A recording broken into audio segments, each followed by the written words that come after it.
Assalamualaikum warahmatullahi wabarakatuh.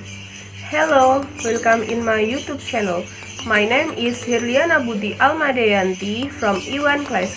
My name is 3180180017.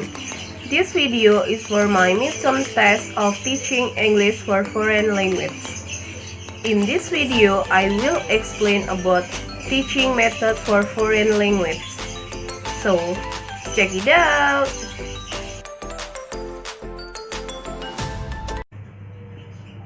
Teaching Method for Foreign Language by Herliyana Budi Almadayanti.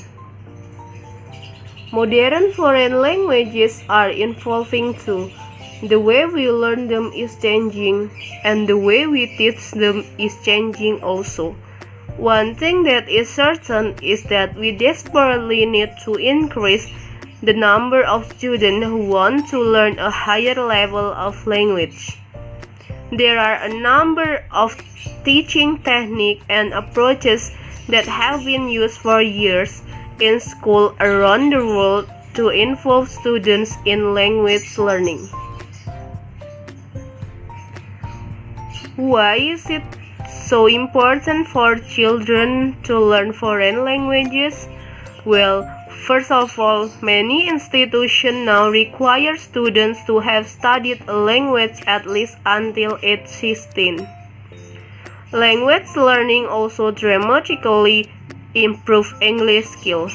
A hard skill that comes from learning a foreign language is acceptance of different cultures and the diversity of the world we live in. Here are the methods for teaching foreign language. First, grammar translation approach. This approach is an extension of the approach used to teach classical languages to the teaching of modern languages. This was also the approach used for teaching modern foreign languages.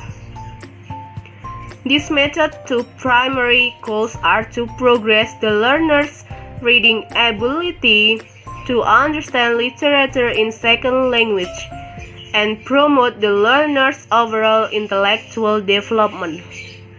Grammar drills are a common approach.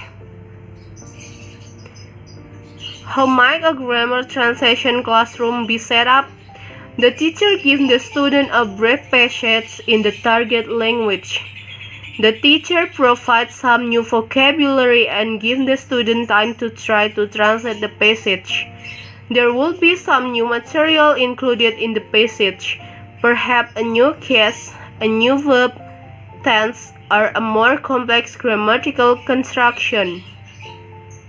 The teacher explains the material to the students as the teacher works through the passage with them.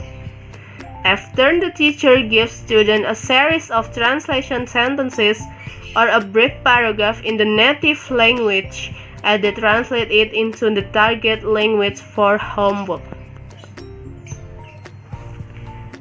And then the second is direct approach.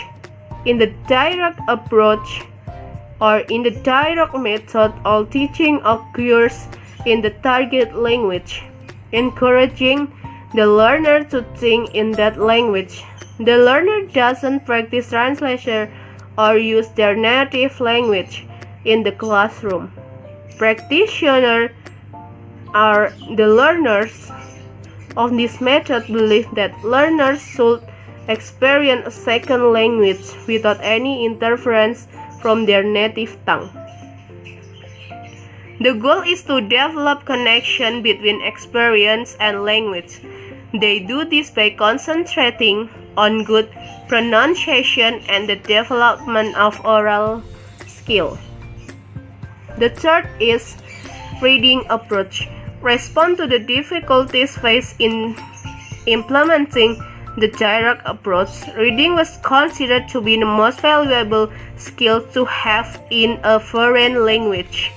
Since not many people traveled abroad at that time, Also, few teachers were able to use their foreign language well enough to successfully use a direct approach in the classroom, where enough grammar is taught to make it through a standard article in their field. Students don't work on speaking or listening comprehension. The last is audiolingualism. The theory behind audiolingualism is that language learning requires learning habits. The audiolingual approach encourages students to develop habits that support language learning. Students learn primarily through pattern drills, particularly dialogues, which the teachers use to help students practice and memorize the language. There are 4 types of this method. First, repetition, in which the student repeat the teacher's statement exactly. The second is inflection, where one of the words appear in the different form from the previous sentence. The third is replacement, which involves one word being replaced with another, while the sentence construction remain the